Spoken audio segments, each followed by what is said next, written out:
Ayan, no? So may mga portion tayong kailangan gibayin o tanggalan. Sabi ko nga sa inyo noon, i-grind lang natin, then check natin lahat, tapos tsaka natin siya gagawin. So tingnan natin. Pag bubuksan ko yan, yun. So yan ang kagandaan pag may pneumatic lift. Yan. So may plant box na tayo dyan para mas maganda siya tingnan. Okay. Bali yan na yung ginagawa nila ngayon. Bali first ko ay second coat na tayo kung saan natapos na yung pagre-retouch. So may mga portion pa na kailangan i-retouch para minsanan na. Ayan, napakalinis na tingnan, no? So dito tayo. Susukat lang tayo saglit mga kamusta. Ma'am. Yes ma'am, sige po. Sige ma'am. Sige, patuloy na po kami.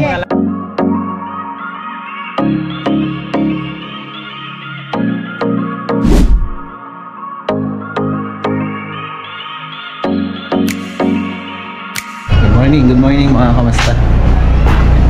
Magandang umaga po. Ayan nga ay bibiyahe itong mga tropa punta sa Morong, sa Kiangan, sa Lamutuan mga kamusta, no? So eto, pupunta sa Kiangan project natin 0.5 mga kamusta na long span. Ayan, maraming salamat kay kamusta Bill, no? So sa kanya galing to. Bali sa kanya tayo kumukuha. Thank you so much. Yung mga metal frames na din pupunta sa Morong project naman natin. So mag-start na project natin sa Bagabag kay Ma'am Brenda. Thank you so much po. Okay. Okay. Ayan si Papa. Ayan, binigay. Sige, ingat. Ayan. Bulaklak ng kalabasa. May tanim sila Papa, kaya kahapon nagdala na naman sila, araw-araw atang namumulaklak. Mami, bili ka ng tawag nun? Tawag nun, mais. Sarap yan, mais. Okay. So ngayon guys, samahan nyo ako mga kamusta para sa ating mga proyekto.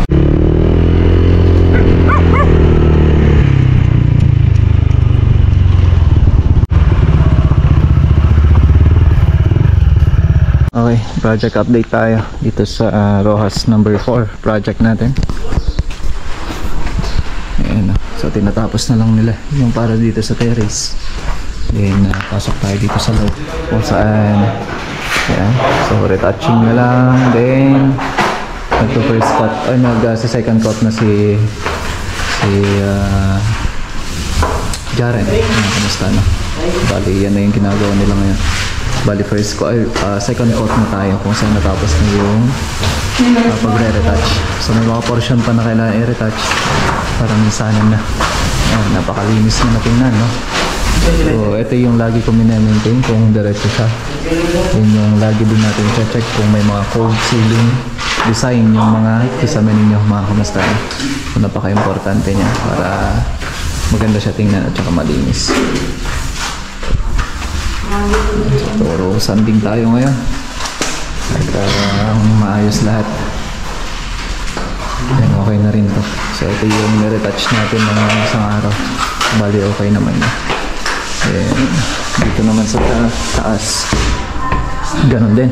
So natapos na yung mga retouch natin. Ang gagawin na lang nila, magsasanding na lang.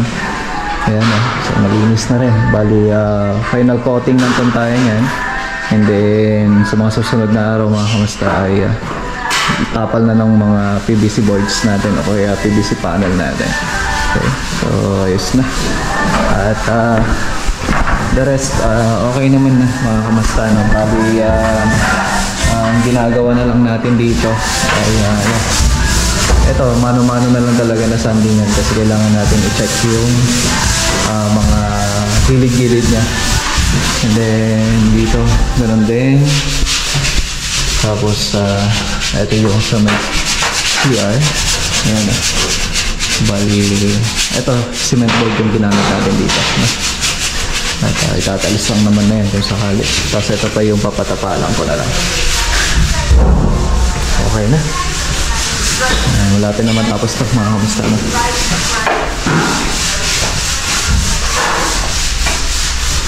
Ayan, tingnan natin dito sa part na to. Ayan.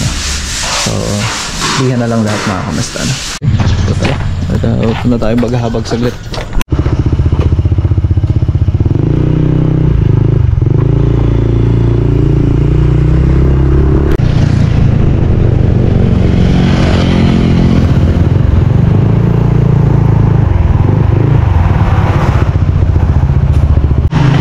Project update tayo dito sa Bagahabag Diskaya Project para sa panibagong trabaho. So ito, ilang araw na rin natin, pangatlong araw ngayon mga kamusta. Saan may mga kailangan tayo lang gawin, tile work, iron works, tapos may mga additional works pa mga kamusta na gagawin. Ito na nga yung estante na ginagawa natin. Yun o, pinapalipat ko yung mga estante na nandun sa loob para magawa na. At matilesa na natin. Tapos ito naman yung ginagawa nila Leo ngayon, yung additional na gagawin. Ayan. So nag-iba na rin yung nandito dati, yung paggawa ng hollow blocks. Ito siya. So tinanggal na rin natin. So eto, kailangan talagang bakbakin yung loob niya kasi kabuuan niya. Ayan, nakabaon dito sa dyan sa may floor. Kaya kailangan bakbakin para maalis yan. Sa ngayon, alis na.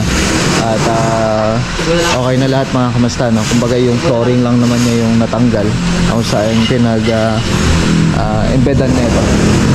Ito na natin lalagay ng mga gamit na nandito sa loob para malinisan at nang maayos. So malinis na at kailangan pang linisan. Yung parado dito naayos na rin. Si Deo at si Tatay, sila na yung gumagawa para dito. So ito yung napaklear ko na to.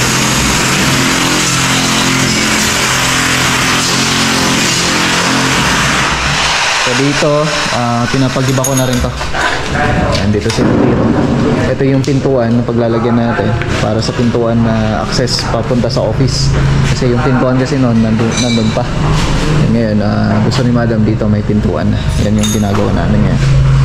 Tapos ito, papagasgasin na lang natin to. Tapos kukunin lang yung level. Then tile work na tayo. Okay? Kaya tayo sa taas para makita yung ginagawa ng tropa. So may gagawin pa tayo dito sa second floor. Pero ito inaantay lang namin na bakante lang kasi may tumitira yung anak ni Madam. So, yun naman yung gagawin natin.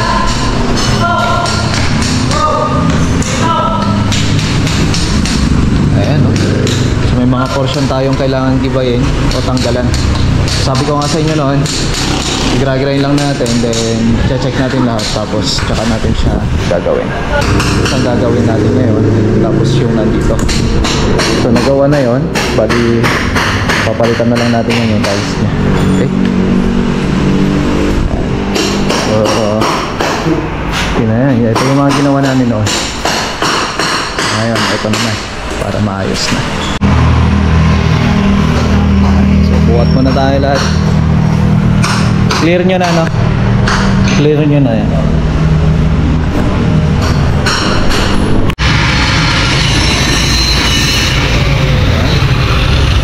Okay na.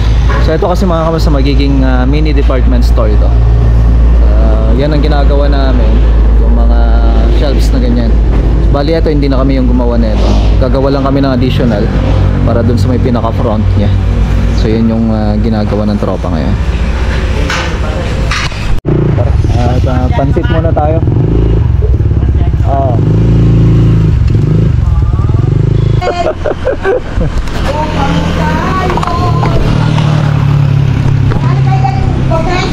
Nasa 246 dito ata. Ayan, si nanay oh. Ay, wala nang pansit. Ubus na. Kakain na lang ako. Ayan. Miss ko tong dinuguan mo eh. Dinuguan tsaka kalahati lang. Kalahati lang. Kain tayo. Nakabote. Ikaw din? Kahit ano na. Kahit nakasasyon. Kaya pang isa. Kayo ah? Saan ka? Buntong ka na pa niya doon saan? Ay, ito na.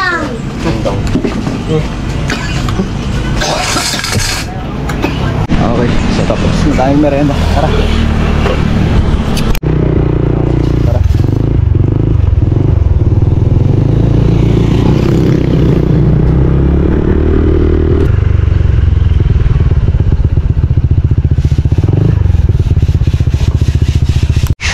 Dito na tayo, Ross 3 Ross 2 project na din, no? So yun na yung gagawin ng tropa ngayon. Okay, so dito na kami sa harapan habang inaantay namin yung delivery ng spandrel kasi na-delay nga kahapon mga kamasa yung delivery yan. Ngayon nga tatapusin muna nila yung pintura, mga retouches, maya maya pwede na nila install kaagad yan yung ating ilalagay na yung ating spandrel. Ay mamaminsan. Okay, so ayos na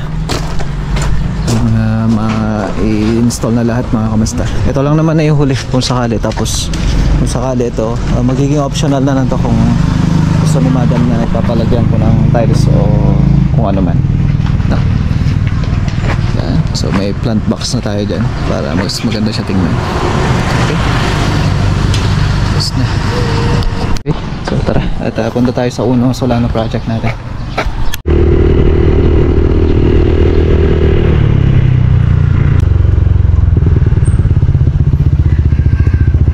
Project update tayo dito sa Uno Solano Nueva Vizcaya project mga kamusta. Sa ngayon nga ongoing yung pagbubuga natin, sasamantalain natin. Maganda yung panahon, so malaking bagay mga kamusta na mainit yung panahon pag nagbubuga tayo. So yun ang ginagawa ni Aris ngayon. Pinopondohan niya na po yan. Tapos na yung retouching ngayon, pondo naman na yung ginagawa. So, bali, yung mga nakasampay na yan, pinapatuyo na lang ho natin yan, then install na ho natin. So, ito yung sa may cutlery tray, condiments tray natin, sa may wine glass tray natin. Meron yung mga yan. Tapos yung ibang mga doors na, yun ay kinokompleto nila. Yun na. So, yun ang kagandahan pagka acrylic finish talaga mga kamusta. Mas ma-appreciate mo talaga. Kasi using yung spray gun, yan na rin ginagawa natin. So papyaw-pyaw lang muna and then mamaya diretso pondo na ho yan. Yan po yung pinakamahirap na part ng pagbubuga natin, yung popondohan. So konti-unti lang naman na muna yan. Pasok tayo dito sa loob. Ayan, no? Set ko na yung ating TV console. Ito na install na rin yung pneumatic lift na ito. Ang kagandahan na ito, pag pneumatic lift, may kusa siyang magbubukas ng dahan-dahan. Diba? So tingnan natin. Pag bubuksan ko yan, yun. So yan ang kagandahan pag may pneumatic lift. Okay. Ganun din tong isa. Ngayon, ito tatapusin lang naman na natin dyan sa part na yan.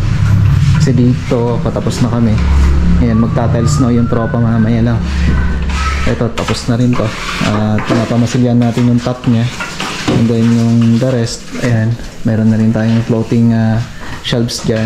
Yung floating cabinet natin. Meron din siyang door dun sa may, or yung meron siyang storage na maliit dun sa gitna na kung saan meron siyang opening. Okay, meron siyang door lock. Okay. So, dito naman, okay na. Installation na kami ng mga doors niya. So, using 165 na concealed hinge, mga kamasa, yan ang ginagamit ni Berhel ngayon. Kaya tingnan niyo yung opening niya, napakaluwang, no? So nasa 165 degrees, ganun din yon. So yan ang kagandahan niya. Kapag ka mga masisikip na area o kaya medyo maalanganin na area, mga kamasa ng ating cabinet, kagamit tayo ng maluluwang o mas luluwang na pagbukas natin ng ating mga doors. Yan ang gagawin natin. Okay? So kinokompleto lang naman na to ng mga kompleto na may lagay na. Tapos ito babarnishan to. Varnish to mga kamasta. Tapos ganun din to. Pero yung sa loob niya, kulay puti para malinis siya. At hindi mahirap linisan mga kamasta. No? Ayan. Dito na yung ganda niya. Yun yung kagandahan mga kamasta pagka yung paunti-unti natatapos. Kasi sabi ko medyo maselan yung ganitong uri ng trabaho. Hindi na basta-basta pagka ginawa mo, tapos na. Okay. So ito yung pintuan na ito. Ito siya. Ayan, may excite na nga ako may kabit eh. Pero antay lang muna natin, may finish lang muna nila and then okay na. Para makompleto na dyan sa part na yan. May kabit na rin lahat ng mga doors na kailangan pa natin ikabit. Okay. Ayan na. Tingnan natin dito. Ito na mga kamusta, no? Okay. Yung floating cabinet natin, i-finish lang naman na yan. Kasi ito yung 165 na hinge. Okay na. Yan na yung ginagawa ni Berhel niya. Okay. Ganda na, no? Tala pagka natapos na yung tile work natin dito. So yung tiles na ito meron na. Ayan, no? Yung ilalagay na lang namin dito sa part na to. Yun na lang yung gagawin ni Berhel. Okay. So tumilitaw na yung ganda. At pupunta na rin tayo mga kamusta.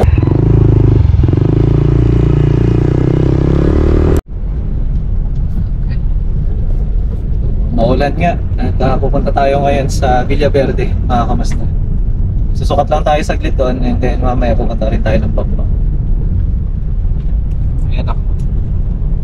Ayan, so dito na tayo. So dito na tayo. Ayan o.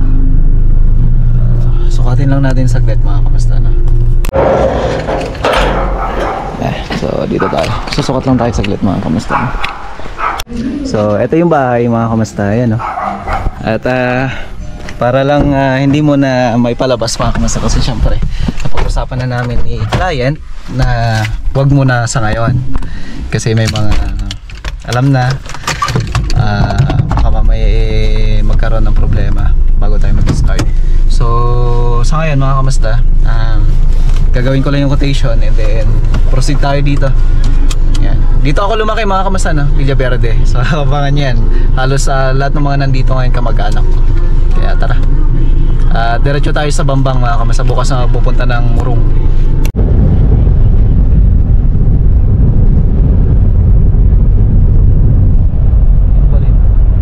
Okay. So dito na tayo sa Bambang mga kamusta na yan, no? Inasal. So antayin lang natin si Sir.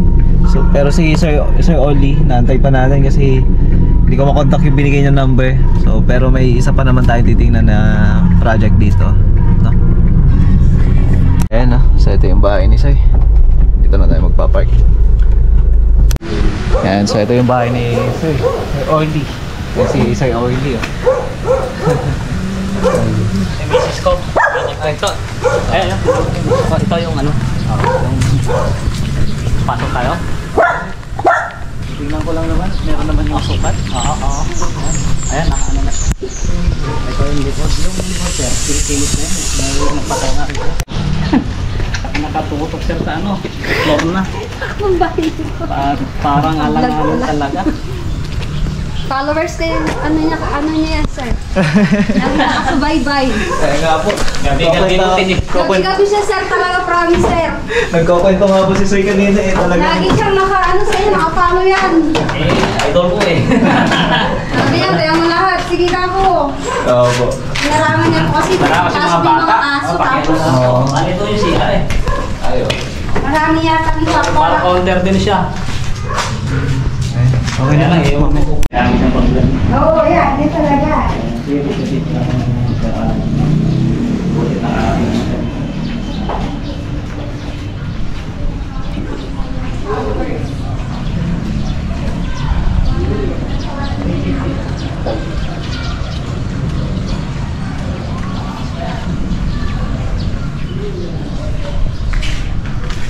Electrical, ceiling installation, plastering, water line, sanitary lines, lahat na ho.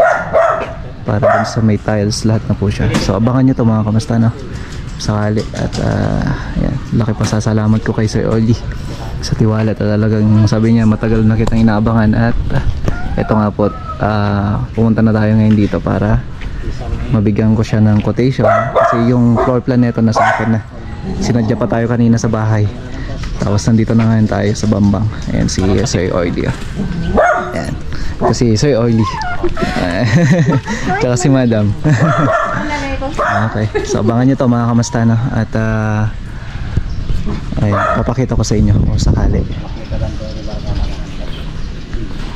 So Okay, okay. Ma'am. Hindi ako makikipagkamay. Yes, ma'am. Sige po. Sige, ma'am. Sige, patuloy na po kami. Thank you so much po. Sige po. Ayan, so tara. Nawak ako ng manok eh. Sige po. Sige. Thank you, sir. Sige po. Madaling hanapin. Sige po. Sige po para makita ko yung daan. Sige po. Thank you. Ayan, no? Ayan, napakasimple nating client. Pero tingnan mo naman yung bahay niya. O, di ba? So, abangan nyo to mga kamusta.